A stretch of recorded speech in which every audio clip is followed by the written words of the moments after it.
Anderson Cooper waa qofka ugu caansan dadka isku jinsiga ee isku galmooda. Waxa uu ka shaqeynayaa sidii xabsi ku yaal dalka Itoobiya loogu wareejin lahaa. Samafale Cabdimaalik Muuse Coldoon oo iftiimiyay dhaqamada guracan ee ninkani uu ka wado Somaliland.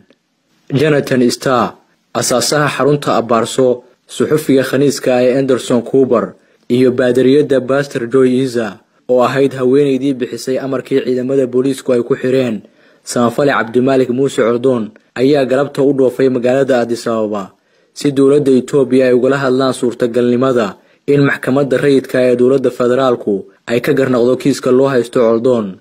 Anderson Cooper ayaa soo jeediyay in Cabdimaalik Muuse Coldoon lagu xiro xabsi adag oo 12 sano qorraxda looga qarin karo. Waxa uu qabaa in dabarka katiinadaha Somaliland uu jilicsan yahay oo xataa haddii xukun waqti dheer ah garka loo geliyo dhaqso la soo furdaamin doono.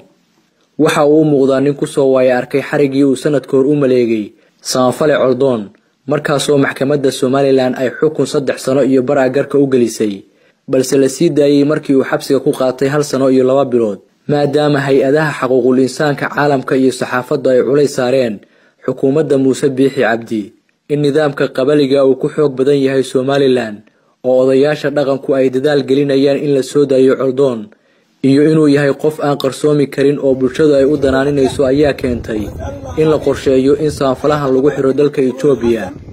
Anderson Cooper waa wariye Mareykan ah. Sanadkii 1995 ayuu ka shaqo bilaabay warbaahinta ABC News. 8 sano kadib waxa uu dallacay telefishinka CNN oo laga siiyay barnaamijkiisa wararka ee Anderson Cooper 360 degree. Isagoo 45 sano jir ah ayuu sanadkii 2012 ku dhawaaqay khaniisnimadiisa, homosexuality, iyo in xumaanta qowmuluudnimadu ay u tahay hab nololeed uu ku xasilo. Waxa uu u dhaqdhaqaaqaa dadka guracan ee sida liita isugu galmooda. Waxa uu guursaday nin lamoodka Benjamin Mizani oo marar badan sheegay inuu ku faraxsan yahay la noolaanshihiisa.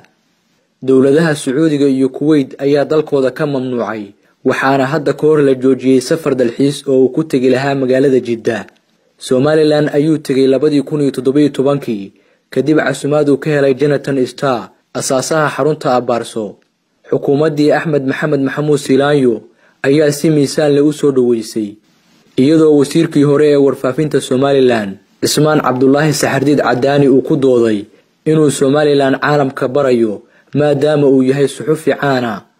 Anderson Cooper sanadkii 1992 waxa uu ku fikiray inuu ku biiro ciidamada militariga Mareykanka, laakiin hoggaanka ciidanka Mareykanka ayuu kala kulmay diidmo qayaxan kuwaasoo ku dhawaaqay in khaniisnimadu ay tahay mid aan la jaan qaadi karin adeega militariga Mareykanka. Xilligaas Anderson Cooper waxa uu doonayay inuu safro, balse khaniisnimadu waxay sharci darro ka ahayd wadamada dunida badankooda.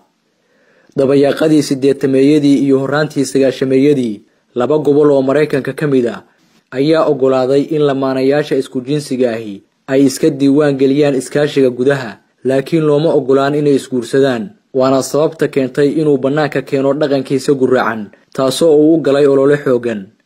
Sanadkii 2016 Anderson Cooper waxa uu noqday ninkii ugu horeeyay ee khaniisa oo lagu aaminay dhexdhexaadinta doodda madaxweynaha, markaasoo aad loo dhaleeceeyay siyaasadda dadka Mareykanka ee madaxweyne Trump.